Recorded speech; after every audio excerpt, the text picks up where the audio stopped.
Linux market share or whatever.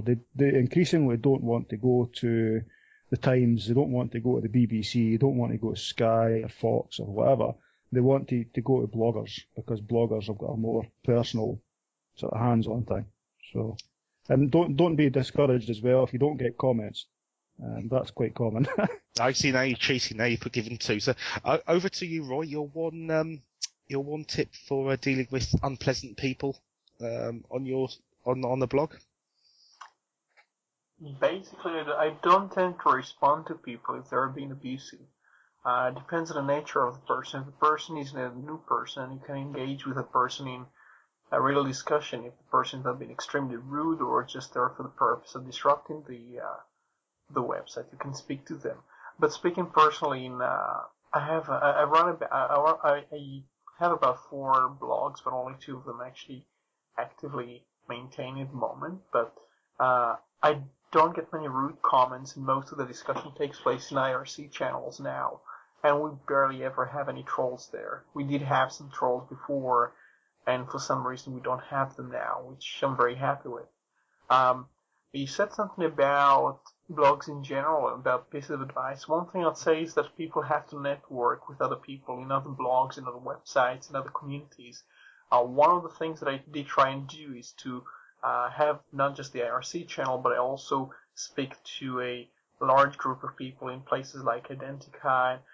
They inspire me to write about certain topics. I inspire them sometimes in some ways, but because we're all part of the community, we don't have to communicate via blog comments. So I would get like maybe 200 messages per day, things highlighting me in Twitter and in Identica. So I get lots of input, and I get lots of things being passed, back and forth, just nothing in a certain website, not necessarily comments that, sometimes when you write a post, you will get the comment to the post, but you'll get it via Twitter, so you will get something which refers to a certain bit of content, but it will not be attached to the, it will not be visible within, visible site, within the post itself. One of the things you get with IRC, sometimes you post something and then there is going to be a huge discussion about that. There'll be hundreds of lines, but the post itself will remain with 0 comments, and that's fine, as long as you manage to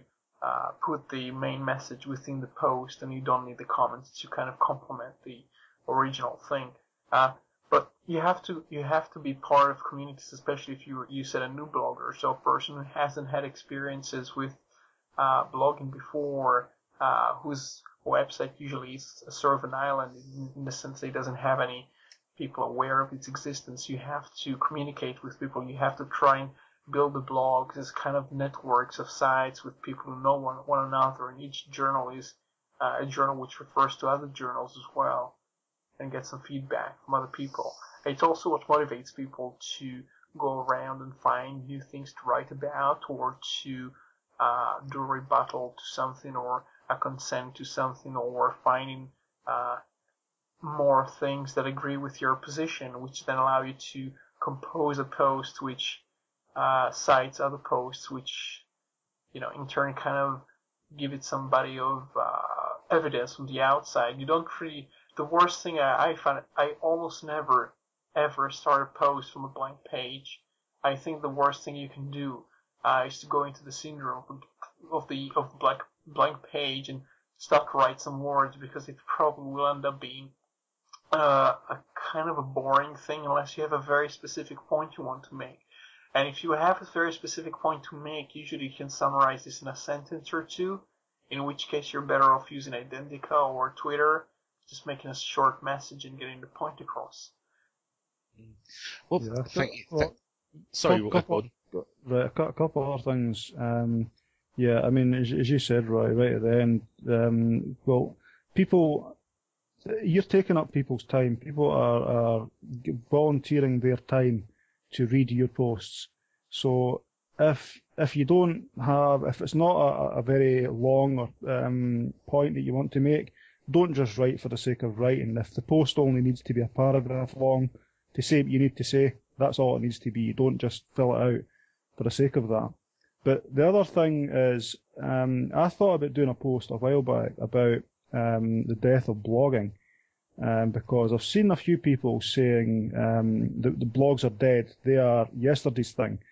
And I don't buy that. I think that when blogging 5, 6, maybe 7 years ago, when that was the hot thing, that a lot of people were doing it, but most people had really nothing to say. It was a flash in the pan. It was something that, I mean, how many people on WordPress have got blogs that they've not signed into for years?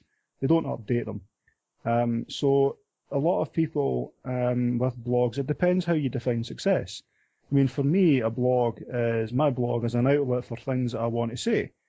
If I get comments, great. If I don't, it's not going to stop me. It's not going to discourage me. And I think that's one of the things that it depends on how you define success. If you want lots of comments, you're going to struggle. Really, you're going to get disillusioned very, very quickly. But I mean, even for comments, because of spam and because of basically spammers, a lot of times you have to register with a site or give your email address and stuff like that. So I don't tend to comment on blogs. So what I do is if I see a post that I like, instead of commenting, I'll usually dent it. I'll send a link and dent it and spread the word about that and say, look, check this post out. That's another way of saying thanks to the writer without actually commenting on it. It's helping spread the word. So just have patience. Don't expect success overnight. And again, depends how you define success. For me, a blog is as long as it's online and I can create a post with some sort of cohesive thought that's more than a microblogging dent, then my blog's a success. Whether it's 5 people reading it or 500, it doesn't matter.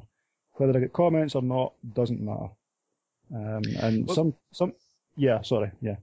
No, what I was going to say about comments as well, something else I've noticed. I look at the trackbacks on my stats from WordPress. Certainly, I found WordPress very good for monitoring all sorts of statistics about your website. And what I found a lot of the time is a lot of my articles, when they've been linked on another site, the comments about my article have appeared on the other site. And not actually on mine, which is quite common. I mean, I don't expect people to comment. I'm chuffed if people read them. I mean, my personal tip to any new blogger, regardless of what subject you're going to cover, it doesn't even have to be Linux, is you need to get yourself a thick skin, is probably the first tip, because you're going to get people, and some of these people that will come to your blog will just be there purely to try and make your life miserable. So grow yourself a thick skin. And probably secondly, don't take yourself too seriously. I mean, I certainly don't. I don't believe there is a way somebody could offend me personally. I mean, I might see things that I believe are objectionable and distasteful and disgusting. But in terms of me personally being offended or insulted by something aimed at me, I'm not particularly bothered. So those are the two things that I would personally warn new bloggers about. And like Gordon says, don't expect yourself to be getting a number one blog in the first couple of weeks. So you need to build up a reader base. It takes time. You need to build up a community of sorts, because you will get regular readers and you will get regular commenters on your site. And just work with those people, obviously chat back with them and show a bit of interaction, because I think if people see a community building up on a site and a bit of interaction, it encourages them to participate as well. I think a lot of people don't want to be the first person to put their opinion forward. They want to see, before they put the cards on the table, they want to see what other people have to say. So that's another thing, I think. And, well, there's two levels in that. There's the people who just find that one post because someone's linked to it, or they've found it on Stumble Upon, whatever it's called, or they've just read that one post and that's it. They never come back to your site again. And then there's another level of the people who actually click through a couple of posts and say, hey, I quite like this. I'll just add that RSS feed to my list.